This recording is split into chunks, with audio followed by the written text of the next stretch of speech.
Quando perdono non attacco, quando attacco non perdono. Salve amici, bentornati qui sul mio canale, sono Jaime Vizconde e questo è il canale Vizconde Kung Fu. In questo video, per la nostra serie dedicata ai grandi maestri del Kung Fu, vorrei proporvi una figura alquanto leggendaria. Oggi parliamo di uno dei maestri più famosi negli ambienti delle arti marziali cinesi, un maestro molto misterioso, un maestro molto mistico. Stiamo parlando proprio di Pai Mei, il sopracciglio bianco, o il maestro dal sopracciglio bianco. Prima di cominciare, ovviamente, voglio sempre ringraziarvi per il vostro supporto. I nostri video stanno crescendo molto velocemente, il canale sta crescendo molto velocemente, quindi continuate a fare quello che state facendo, iscrivetevi al canale, lasciate i vostri like, condividete il video nelle vostre reti social. Inoltre vi ricordo che è disponibile il nostro negozio online dove potete acquistare tutte le nostre magliette, i nostri gadget e in questo modo aiutarci a portare avanti questo progetto appunto del canale YouTube. Infine, per gli amici che vogliono venire a trovarci qui in palestra, che vogliono allenarsi insieme a me, potete farlo. Io sono a Roma, la mia scuola è a Roma ormai da 15 anni, siamo nel quartiere Pigneto, quindi se volete venire qui in palestra lasciatemi un messaggio qui sotto, vi ricontatterò e vi darò tutte le indicazioni per venire a trovarci qui nella nostra sede di Roma. Ed ora andiamo subito con il video, sigla!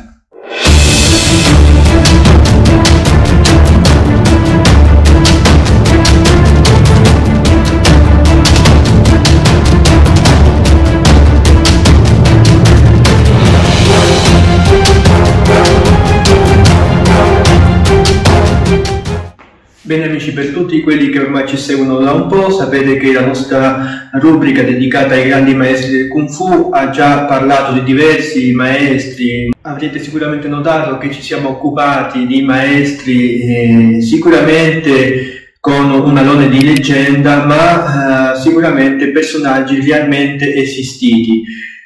Oggi invece ci occupiamo di un personaggio che compare molto spesso nelle tradizioni orali delle varie scuole di Kung Fu, quindi è importante dire che si parlerà di leggende, appunto di racconti, non c'è in questo nessuna evidenza storica, sono tutti aneddoti, tutte tradizioni tramandate appunto oralmente all'interno delle varie scuole di Kung Fu. Non abbiamo nessun supporto fotografico, nessun supporto letterale che avvalori la tesi che Pai Mei sia un personaggio realmente esistito. Detto questo, cominciamo subito con il dire che Pai Mei è soprattutto conosciuto nella sua versione come super cattivo. Noi in Occidente lo impariamo a conoscere con dei film del cinema di Hong Kong negli anni 70, dove viene presentato appunto questo enigmatico maestro molto cattivo, molto sadico per certi versi, in alcuni momenti dipinto come se fosse un immortale, quasi una divinità, in alcuni momenti è dipinto appunto come un uomo invincibile, quindi è sicuramente un personaggio che appare subito nello schermo molto carismatico e del quale lo spettatore sicuramente si appassiona. Il maestro Pai Mei è diciamo collegato a doppio filo con il tempio di Shaolin, soprattutto il tempio di Shaolin del sud della Cina, il tempio di Fujian, per alcuni conosciuti come il Siulam. Bisogna dire appunto che parlando di leggende, parlando della leggenda, del mito di Pai Mei, anche il discorso riguardante il tempio Shaolin del Fujian non è altro che una leggenda, un mito che anche questo non ha nessuna evidenza storica, quindi qui si sta parlando unicamente di racconti, sempre a trasmissione orale, e la vicenda che riguarda Pai Mei, per la quale è famoso, è collegata appunto agli eventi che accadono all'interno del tempio. Ora ci sono diversi racconti, più o meno il succo di tutti questi racconti riguardano sempre il massacro e la distruzione del tempio di Shaolin ad opera appunto della dinastia Qing. Cosa c'entra Pai Mei in questa storia? Beh, molto, e lo scopriremo qui insieme. In alcune versioni Pai Mei è raffigurato come se fosse una persona dedita al suo allenamento, talmente immerso nel suo allenamento, nel suo studio delle arti marziali, da allenarsi giorno e notte senza mai riposarsi, senza mai dormire, e ad un certo punto impazzisce e quindi cosa fa? Uccide tutti i suoi compagni, tutti i monaci all'interno del tempio di Shaolin. Una volta finito il raptus omicida, Pai Mei capisce quello che ha fatto, se ne pente e inizia a vagabondare per tutta la Cina. Un'altra leggenda, un'altra storia ci dice invece che Pai Mei sia un infiltrato del governo Qin, un agente in segreto del governo Qin, il quale appunto si introduce all'interno del tempio, diventa monaco anch'egli e ordisce un piano per distruggere il tempio. Lui avvelena l'abate del tempio, apre le porte all'esercito Qin e l'esercito Qin compirà una massacre appunto di tutti i monaci presenti all'interno del tempio, tranne per i 5 antenati o i Wuzhu. Anche questa è un'altra leggenda del quale magari ne parleremo in un altro video. Se volete vedere il video sui Wuzhu, lasciate un commento qui sotto. Una volta che il tempio viene distrutto, Pai Mei si ritira, va a vagabondare per tutta la Cina e qui diciamo le due leggende, i due racconti più o meno vanno a parare sullo stesso punto. Dopo aver vagabondato per diverso tempo lungo e largo nella Cina, Pai Mei arriva sul monte Emei nel Sichuan. Qui stabilisce diciamo, il suo nuovo centro di studio e comincia a raccogliere intorno a sé degli adepti, formando una setta, la setta del Lotto Bianco. Questa setta era dedita a pratiche magiche, alchemiche, riguardanti le tradizioni taoiste. Questo fatto è molto collegato con Pai Mei, al punto che Pai Mei viene spesso denominato appunto Pai Mei Taoren, dove Taoren vuol dire appunto uomo del Tao o seguace del Tao. Questo termine serviva a identificare tutte quelle persone, tutti quei maestri che seguivano le pratiche taoiste, soprattutto quelle diciamo a carattere più mistico, più alchemico. Vi ricordo che il taoismo noi potremmo definirlo come una specie di religione molto elementare, molto mistica, una filosofia di vita e via dicendo, ma all'interno del taoismo ci sono diverse anime. Chi magari lo vorrebbe più religioso, chi magari lo vorrebbe più scientifico, più mistico e via dicendo. Quindi tutte le correnti possibili, immaginabili, si sono sviluppate all'interno del taoismo. Quindi troveremo dei taoisti molto religiosi che hanno anche delle divinità, troveremo dei taoisti che non credono in queste divinità ma praticano altre discipline, altri metodi energetici e via dicendo. Quindi nel taoismo c'è tutto e niente. In questa setta appunto della quale diverrà capo indiscusso, Pai Mei insegna e pratica delle tecniche mistiche per il raggiungimento dell'immortalità. Queste pratiche, questa ricerca dell'immortalità si inserirà all'interno delle leggende che riguardano Pai Mei e spesso verrà dipinto appunto come un immortale, colui che ha raggiunto l'immortalità ed è diventato invincibile. Un'altra leggenda ancora vuole invece Pai Mei uno dei 5 Wuzhu, uno dei 5 scampati alla distruzione e al massacro di Shaolin ad opera dell'esercito Qin. Quindi queste tre leggende, diciamo grosso modo, sono quelle che riassumono un po' la vicenda riguardante Pai Mei. Ora, non sappiamo effettivamente se questo sia vero, quale sia vera o no. Ci sono degli eventi che comunque accomunano tutte le varie leggende, tutti i vari racconti, appunto. Pai Mei comunque è sempre un personaggio cattivo più o meno in tutte e tre le leggende, se non cattivo addirittura pazzo. Pai Mei è sicuramente imbattibile, viene presentato come un personaggio imbattibile, quindi sicuramente una certa efficacia nella sua tecnica, nel suo pugilato, bisogna accettarlo in qualche modo. Pai Mei viene sempre collegato con Shaolin, con il massacro di Shaolin, del Shaolin del Fujian, quindi è una figura della quale magari, ripeto, non abbiamo nessuna certezza storiografica, però possiamo sicuramente stabilire alcuni punti ridondanti nelle varie storie, nelle varie leggende.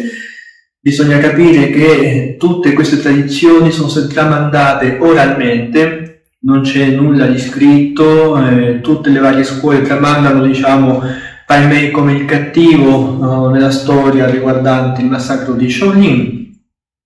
È sicuramente un personaggio controverso e il suo stile ne è altrettanto.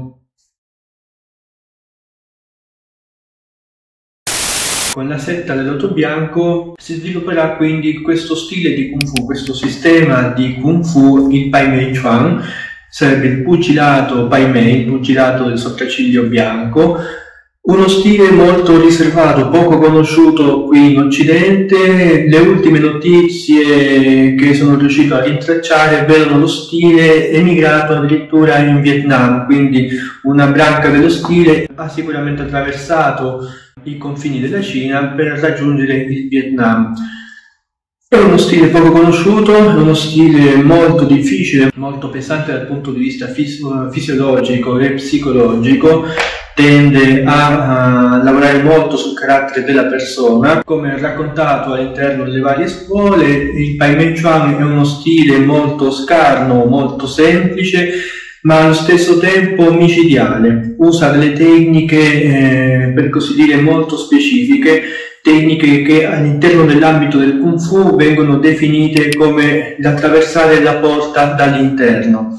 Mi spiego, nelle arti marziali cinesi, nel Kung Fu, diciamo, ci sono diversi modi di dire, diversi modi di approcciare il combattimento. Alcuni stili prediligono l'attacco dall'esterno della porta. Questo cosa vuol dire? Vuol dire che si cerca di attaccare il nostro avversario entrando dai lati, dall'esterno della sua posizione di guardia.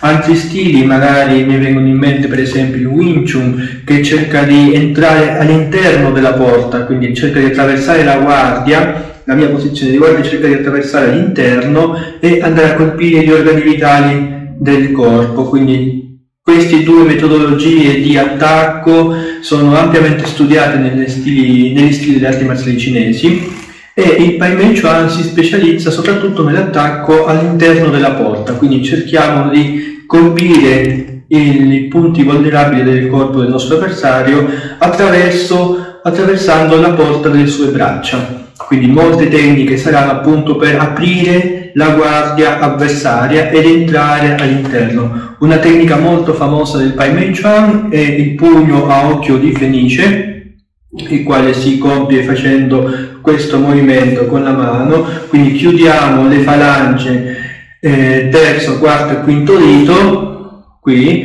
il secondo dito viene piegato poco più sopra, mentre il pollice chiude sul secondo dito, ok? In questo modo andiamo a colpire con questa nocca, allenando questo pugno ai colpitori, allenando questo pugno con un metodo specifico per irrobustire la mano, per irrobustire l'articolazione, per rinforzare tutto l'avambraccio. Questo pugno è un pugno molto potente, è un pugno che fa molti danni, fa un danno molto specifico nell'area in cui colpisce, un danno molto profondo, e abbinato allo studio della medicina tradizionale cinese, dei punti energetici, dei canali, dei meridiani, è sicuramente una tecnica molto importante nel panorama, diciamo, del Kung Fu cinese, delle arti marziali cinesi.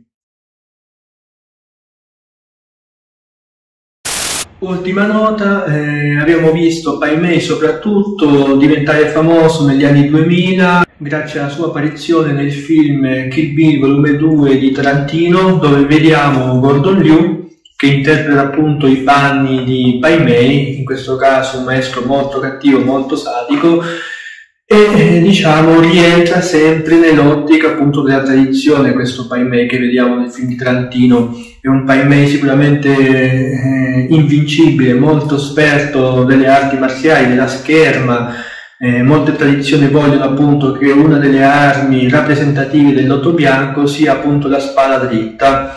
La setta del lotto bianco viene spesso collegata al Kung Fu, alle arti marziali sia a mani nude sia alla spada dritta. Perché? Perché questa è un'arma di elite, un'arma, diciamo, che i taoisti hanno assunto come simbolo massimo della loro pratica, soprattutto per alcune sette, e in questo caso la spada è stata abbinata appunto a questo sistema. La spada dei Pai Mei Chuan è una spada sicuramente molto efficace, molto subdola, molto cattiva nelle tecniche per attaccare. È una spada sicuramente che ha poche tecniche di difesa e molte tecniche di attacco, molte più tecniche di attacco. Diciamo, si concentra molto sul finire immediatamente il proprio avversario. Pai Mei Chuan quindi è uno stile molto difficile, è uno stile molto particolare, spesso riservato a persone, diciamo, di un certo tipo, soprattutto di un grande carattere, di una grande personalità, perché per reggere certi allenamenti all'interno del Pai Mei Chuan bisogna comunque essere molto forti caratterialmente.